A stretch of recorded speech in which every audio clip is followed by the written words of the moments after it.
사사기 8장 1절에서 9절의 말씀입니다. 사사기 8장 1절에서 9절까지의 말씀입니다.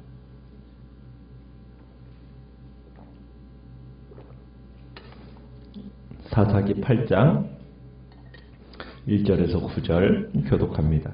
에브라임 사람들이 기드온에게 이르되 내가 미디안과 싸우러 갈 때에 우리를 부르지 아니하였으니 우리를 이같이 대접함은 어찌 됨이냐 하고 그와 크게 다투는지라.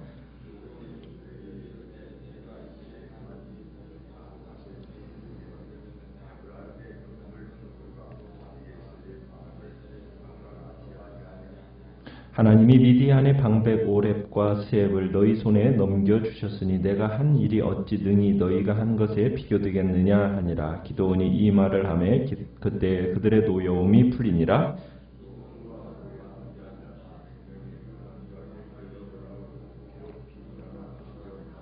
그가 숫곳 사람들에게 이르되 나를 따르는 백성이 피곤하니 청하건대 그들에게 떡덩이를 주라. 나는 미디안의 왕들인 세바와 살문나의 뒤를 추격하고 있노라 하니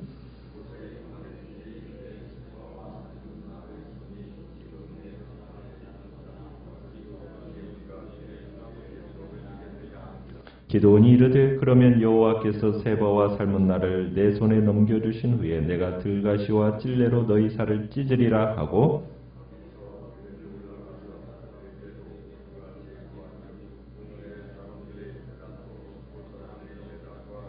같이 읽습니다. 기드온이 또 브누엘 사람들에게 말하여 이르되 내가 평안히 돌아올 때에 이 망대를 헐리라 하니라. 아멘.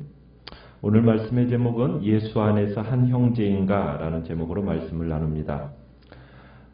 이 미디안과 이스라엘과의 전쟁 속에서 에브라임 지파가 이 전쟁의 마지막 순간에 참여하게 되죠.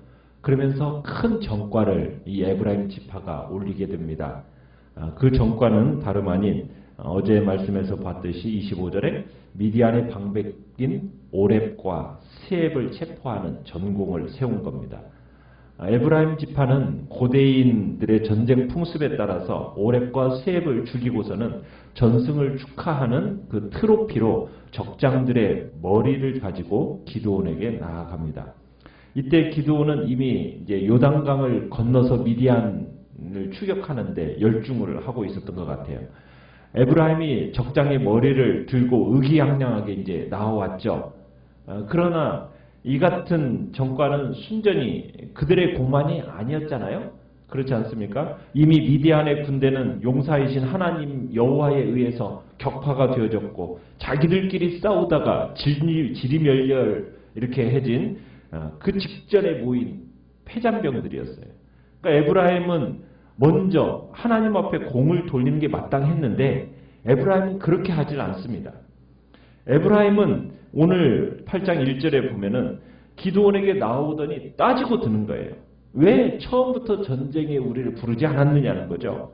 그러면서 에브라임 지파가 지금 불만 정도로 이렇게 표시하는 정도가 아니라 기드온에게 심하게 대들고 있습니다. 뭐라고 얘기하고 있습니까? 대뜸 우리를 이같이 대접하면 어찌 됨이냐 하면서 12조로 이제 덤벼드는 거예요. 우리가 이제 이 에브라임 지파에 대해서 생각해 볼 거 뭐냐면 에브라임 지파는 스스로가 항상 대우를 받으려는 경향이 있는 자존심이 센 가장 자존심이 센 지파 중에 하나입니다. 자기들은 그렇죠. 요셉 지파 중에서도 므낫세와 에브라임 중에서도 에브라임에게 먼저 축복이 임했었던 것처럼 자기들은 장자지파라는 어떤 그런 자존심이 있는 지파라는 거예요. 그러니까는 전쟁 말미에 참여하고도 적장 2명의 목을 베어왔는데 처음부터 참여했더라면 더 큰 전과를 올렸을 거 아니냐 이런 태도로 지금 기드온에게 대들고 있는 겁니다. 그런데 만약 진짜 에브라임이 정말 자기 정말 동족들을 위해서 미디안과 싸울 준비가 되었더라면 지난 7년 동안 미디안들이 막 이스라엘 골짜기로 몰려와가지고 이스라엘을 학대할 때 에브라임 지파는 도대체 어디에 있었다는 겁니까? 물론 시작 전쟁을 시작할 때 기드온이 에브라임을 부르지는 않은 것이 사실이고 전세가 결정된 다음에 적들이 도망갈까봐 두려워서 그리고 우려해서 마지막 순간에 도움을 청한 것도 사실이지만 어떻게 보면 에브라임 사람들은 지금 이렇게 말할 자격이 없거든요. 정작 의를 위해서는 조용하게 용기를 내야 할 때는 조용하다가 그러다가 패잔병을 이긴 것 가지고 막 이렇게 마치 대단한 일을 한 것처럼 으스대는 것, 이것은 참 비겁하기 그지없는 모습입니다. 자, 그런데 기드온이 볼 때도 참 한심하기 그지없었을 모습인데 그런데 에브라임 사람들의 이 트집 잡기에 기드온이 어떻게 대하고 있습니까? 기드온이 지금 2절 3절에 보면은 아주 단어를 골라가면서 조심스럽게 그들에게 이번 전쟁의 가장 큰 공을 돌리는 것을 보게 돼요. 기드온의 말을 요약하면 이런 거죠. 에브라임이 적군의 두 우두머리를 죽였으니 이 전쟁에서 가장 큰 공을 세운 것입니다. 그러면서 하나님께서 에브라임에게 이 공을 세우도록 축복하셨습니다. 라는 이런 말을 덧붙이고 있어요. 그러면서 자신의 공로는 아무것도 아닌 것처럼 이렇게 폄하를 합니다. 2절에 그런 얘기를 하잖아요. 자신과 자신이 속한 아비에셀 족속이 추수한 것과 것 전부가 에브라임이 떨어진 포도를 준 것만도 못합니다. 이런 표현을 써요. 그러니까 풀이하자면 이런 거죠. 아비에셀이 생산한 최고의 것이 에브라임의 식탁에서 떨어진 부스러기만도 못합니다. 이런 뜻이에요. 그러니까 에브라임 사람들을 달래는 거죠. 참 어떻게 보면 기드온의 이 달래는 능력이 아주 놀라운 수준이라는 걸 우리가 볼 수가 있어요. 그러니까 이 기드온의 말에 에브라임 지파가 설득이 돼요. 그래서 뭐라고 얘기합니까? 노여움이 풀렸다. 더 이상은 그로 인한 문제를 제기하지 않게 됩니다. 자, 에브라임 사람들의 에브라임 사람들과의 위기를 잘 극복한 기드온이 이제 요단강을 건너서 가나안 북쪽으로 계속 패잔병들을 이제 추적해 가기 시작합니다. 기드온이 요단을 건넌 목적은 5절에 보듯이 누구를 지금 잡기 위해서입니까? 미디안의 두 왕 세바와 살문나를 사로잡기 위해서 지금 추격을 하는 겁니다. 자, 기드온이 그들을 잡으려는 의지가 참 얼마나 강했는지 여러모로 알 수가 있는데 4절에 보면은 그 부하들이 어떤 상태예요? 피곤한 상태입니다. 매우 피곤한 상태인데도 불구하고 그 추격의 고삐를 늦추지 않았어요. 자, 그러고 나서 이제 지나가게 되는 마을이 있는데 그 마을은 어디냐면 숫곳이라는 마을과 5절에 보면 숫곳이라는 마을과 8절에 보면 브누엘이라는 그런 마을을 지나가게 됩니다. 이 숫곳과 브누엘은 요단 동쪽에 있는 야복강변, 그 야복강변에서 서로 8km 정도 떨어져 있는 두 개의 마을입니다.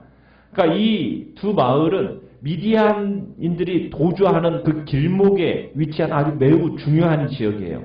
그러니까 이 마을들은 그동안 미디안인들이 아마 이스라엘 골짜기로 매년 쳐들어올 때마다 지나다녔던 곳이었을 가능성이 큽니다. 자, 기드온이 이제 300명의 그 지친 군사들을 이제 이끌고서 먼저 도착한 곳이 5절에 보면 숫곳이죠. 자, 기드온이 이 성읍에 도착해서 지금 배고프고 지친 군사들을 이끌고 지금 미디안의 두 왕 세바와 살문나를 우리가 쫓고 있습니다라고 설명을 합니다. 그러면서 군인들을 위해서 빵과 물을 좀 달라고 요청을 해요.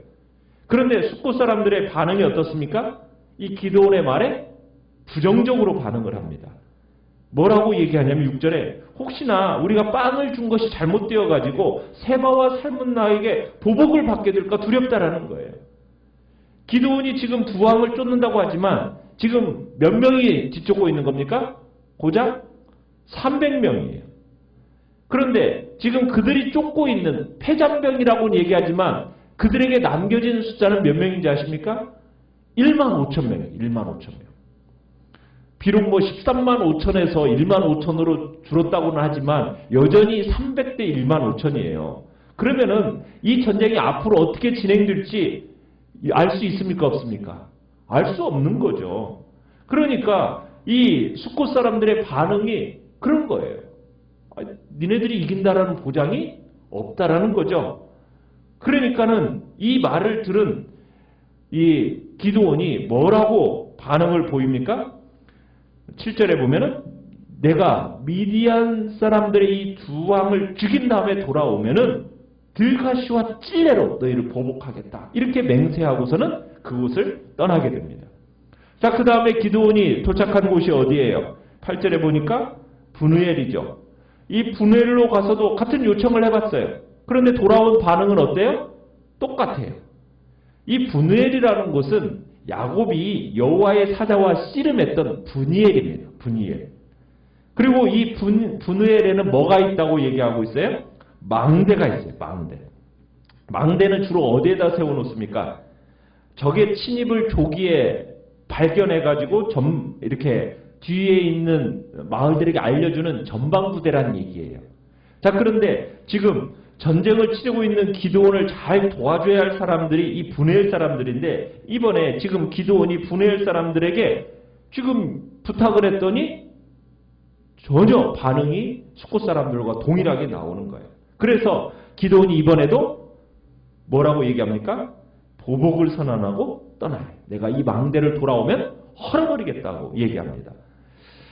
자, 기드온이 에브라임 사람들한테는 어떻게 보면은 굉장히 이렇게 설득을 하면서 그들의 마음을 편안하게 해주었다면, 이 숫곳 사람과 브누엘 사람들을 대하는 태도가 이 에브라임 지파와는 전혀 다르다라는 것을 우리가 보게 돼요. 왜 이렇게 다르게 대했을까요? 다른 이유는 뭐냐면 에브라임 지파는 여호와의 전쟁에 참여한 지파입니다. 비록 에브라임에게는 허물이 있어요. 허물이 없는 건 아니에요. 그렇지만 적어도 이들은 여호와의 전쟁에 함께 참여해서 싸운 사람들이라는 얘기예요. 그에 비해서 지금 숫곳과 브누엘 사람들은 어떻습니까? 전쟁에 함께 참여하지도 않은 사람들이에요. 그건 말할 것도 없어요. 그런데 지금 지친, 어떻게 보면 하나님의 언약 백성들이 지금 지치고 피곤하니까 먹을 것 좀 달라고, 떡 좀 달라고 지금 얘기했는데 응해요, 안 해요? 응하지 않고 있다는 거예요. 이유는 뭐예요? 승산이 없을 것 같은 싸움 때문에 우리가 괜한 싸움에 참견했다가 우리까지도 힘들게 되면 안 된다. 그러면서 지금 도안을 도우려고 하지 않는 겁니다. 어떻게 보면 이 전쟁은 이스라엘의 운명이 달려있는 너무나도 중요한 전쟁인데, 기드온이 지금 그 전쟁을 수행하고 있는데, 기드온이 어떻게 되든지, 이스라엘 백성이 어떻게 되든지 그건 우리와 상관이 없다는 식으로 참여하려고 하지 않는다는 거예요. 동족의식이 없는 것이고 같은 지체됨의 마음이 없는 겁니다. 그래서 지금 대하는 태도가 달라요. 하나님의 언약 백성들은 이 땅을 살아가면서 몸을 구성하고 있는, 한 몸을 구성하고 있는 공동체입니다.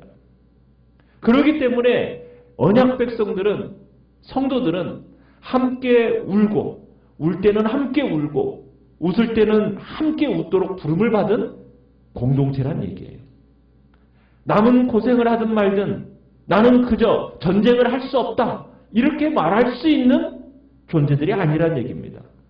아무리 계산해봐도 승산이 없다 할지라도 그 전쟁에 함께 동참하는 것이 언약 백성에 함께 된 도리라는 얘기죠.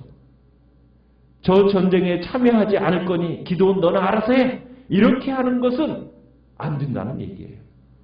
언약 백성은, 우리는 그리스도 안에서 한 몸 된 공동체입니다. 뗄래야 뗄 수 없는 지체란 얘기입니다.